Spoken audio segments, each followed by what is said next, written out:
जय सिया राम। जय श्री सद्गुरु नारायण भगवान की। अपने अपने माता पिता की जय। आज का जो प्रसंग है ये हमारी आन बान शान, हमारा प्राण जो भी मानो, हमारी आत्मा, हम जितने हिंदुस्तानी सनातनी हैं, हमारी आत्मा कहे, मतलब कहें तो कोई गलत नहीं है ना।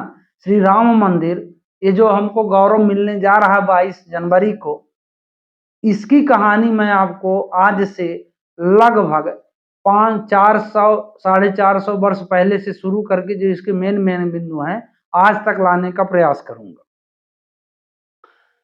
और ये हमारा दुर्भाग्य है कि हमारे ही घर में हमको अपना घर बनाने के लिए, अपने जमीन में अपना घर बनाने के लिए इतनी लड़ाई लड़नी पड़ी, है ना। ये दुर्भाग्य है हमारा, पर हो गया, देर सही पर विजय तो हुई, है ना।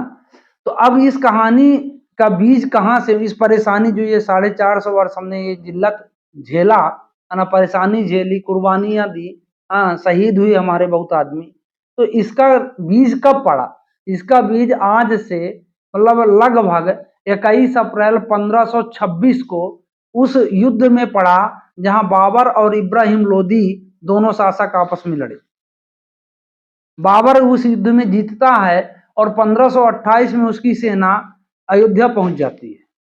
उसका एक सेनापति था मीर बाकी, उसने मीर बाकी को आदेश किया कि इस रामलला मंदिर को तोड़कर इसमें मस्जिद बना दो।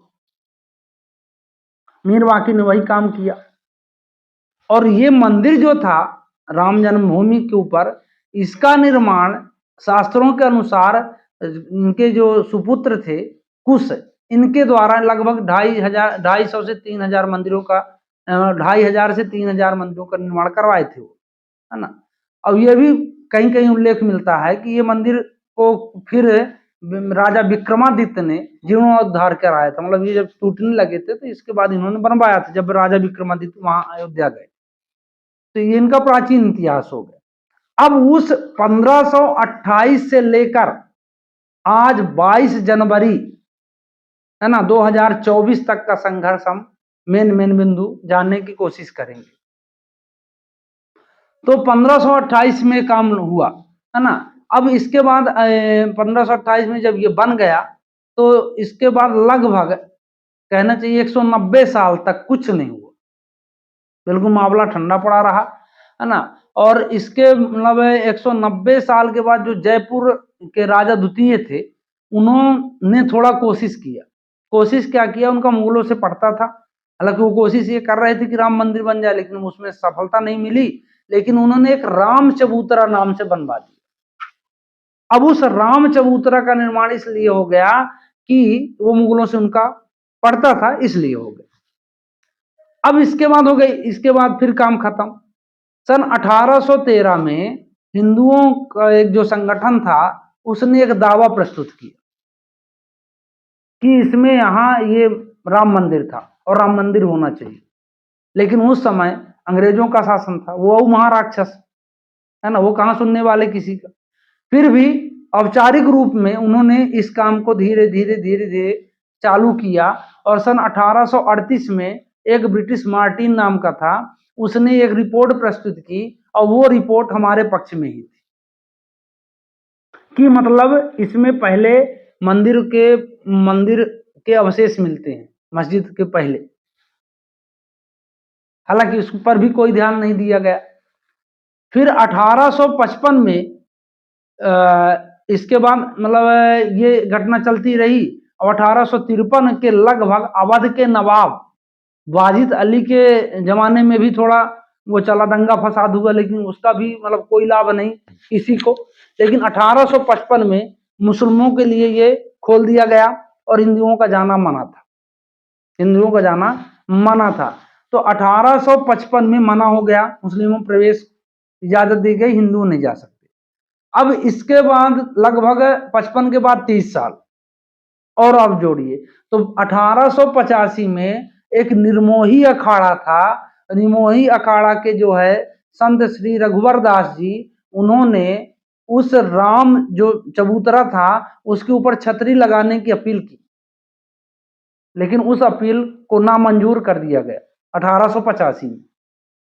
अब 1885 के बाद फिर आगे काम चलता है और फिर ये ठंडा पड़ जाता है, मतलब इसको कोई ध्यान देने वाला नहीं। वही अखाड़ा उसमें सक्रिय था लेकिन कोई सुनने वाला नहीं, क्योंकि अंग्रेजों के हम गुलाम थे। अब 1934 का दिन आता है। सन 1934 में बाबरी मस्जिद की दीवार टूट जाती है, लेकिन उस मस्जिद की दीवार को फिर से बनाया जाता है। इसी दंगे फसाद में मंदिर की दीवार टूटती है, मंदिर को फिर बनाया जाता है।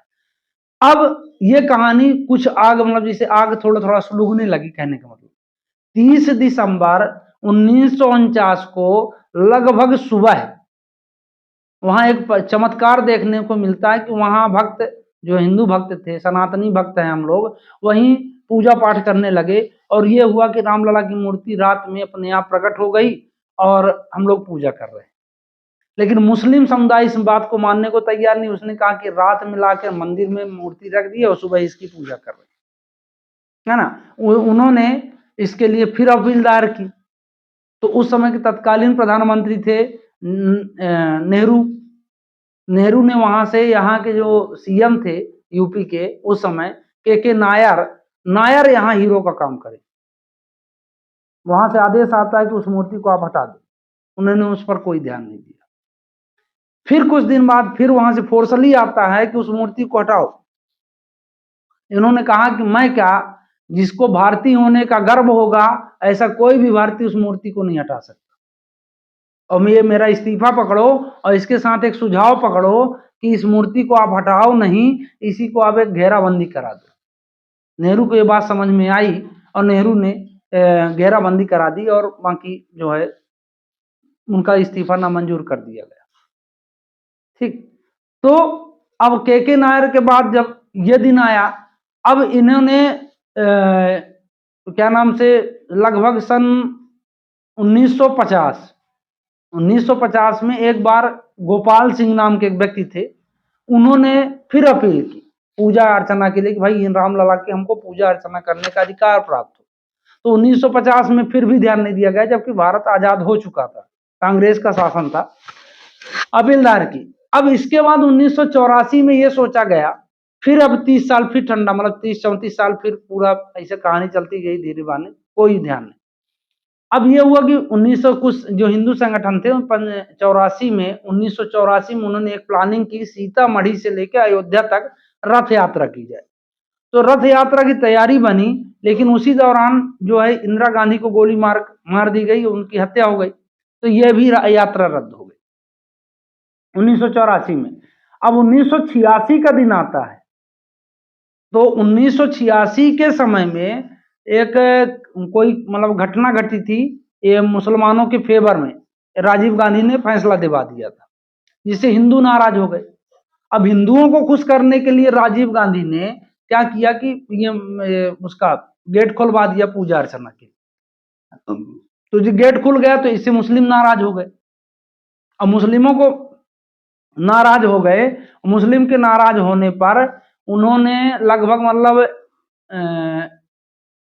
6 फरवरी और 1986 6 फरवरी 1986 को उन्होंने ये मस्जिद प्रोटेक्शन जो है एक्शन मतलब कमेटी का निर्माण किया। बाबरी मस्जिद प्रोटेक्शन कमेटी एक्शन कमेटी का निर्माण किया उन्होंने 6 जनवरी 1986 को।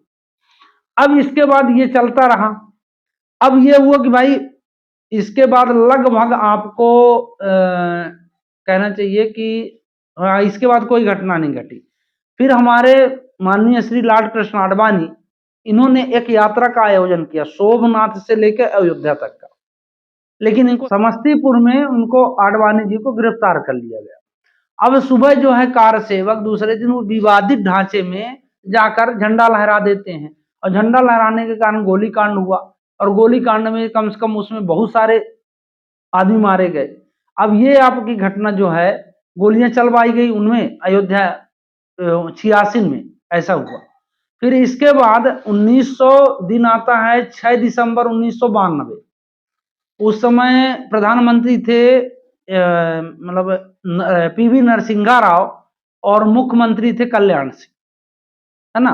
तो फिर ये कार सेवक जो है लगभग मतलब इसमें जो होना चाहिए वही हुआ उस दिन। उन्होंने लगभग 1:30 बजे पहला मंजिला गिराया और लगभग 3:30 बजे दूसरा मंजिला और 5 बजे के बाद तीसरा मंजिला गिरा दिया। और गिराने के, ये ढांचा गिरने के मतलब गुम्बद टूटने के लगभग 1.5 से 2 घंटे बाद मतलब वहां राष्ट्रपति यूपी में शासन लग गया और कल्याण सिंह ने अपना इस्तीफा दे दिया। अब ये हुआ कि भाई इसको कुछ मतलब वैज्ञानिक प्रूफ के हिसाब से किया जाए। तो हमारे जो है, जो ये पुरातात्विक विभाग होता है, जिसको हम इंग्लिश में हम ASI कहते हैं, इनको ये दिया गया डिपार्टमेंट कि आप चेक करो, देखो इसमें मंदिर के अवशेष हैं कि मस्जिद के। उन्होंने चेक किया और वो रिपोर्ट राम जी के पक्ष में आई, है ना, मंदिर के अवशेष मिले। अब उसको आधार मानकर कोर्ट ने एक फैसला किया कि इसको, इस जमीन को 3 भागों में बांटा जाता है, राम जन्मभूमि, निर्मोही अखाड़ा और मुस्लिम को दिया जाता है। लेकिन मुस्लिम फिर भी इसके पक्ष में नहीं थे। उन्होंने 2011 में फिर सुप्रीम कोर्ट का दरवाजा खटखटाया और फिर वहां फिर वही केस, फिर मुकदमा चलने लगा। 2019 में अगस्त के महीने में इनको सबको बुलाया गया, सभी पक्षों पर गहराई से जांच हुई, मतलब वो हुआ। होने के बाद लगभग कहने चाहिए कि 9 नवंबर 2019 में हम जो जिसके लिए लड़ाई लड़ रहे थे 500 वर्ष 450 वर्षों से, वही फैसला होता है कि ये जमीन श्री राम लला ट्रस्ट को दी जाती है, राम जी को दी जाती है। अब इसके बाद तत्काल 5 फरवरी 2020 को एक गठन किया गया, मतलब ट्रस्ट बनाया गया और उस पर राम मंदिर का काम चालू हो गया। और वो दिन अब आने वाला है 22 फरवरी 2024 को, जब हमारे श्री राम रघुनंदन सरकार अब उस सिंहासन पर विराजमान होंगे जिसके लिए हमने 450 वर्षों से ये मतलब संघर्ष किया। तो हमारे अंदर ये जुनून कभी भी ठंडा ना हो, है ना। हम अपने जिस देश जाति में जन्म लिया बलिदान उसी पर हो जावे, है ना। तो इसी आशा के साथ कि आप इस संदेश को, इस जागरण को जन जन तक पहुंचाएंगे, सभी का आपका कल्याण हो और ढेर सारी शुभकामनाएं इस राम मंदिर के लिए पूरे भारतवासियों को मेरी तरफ से। जय सीता।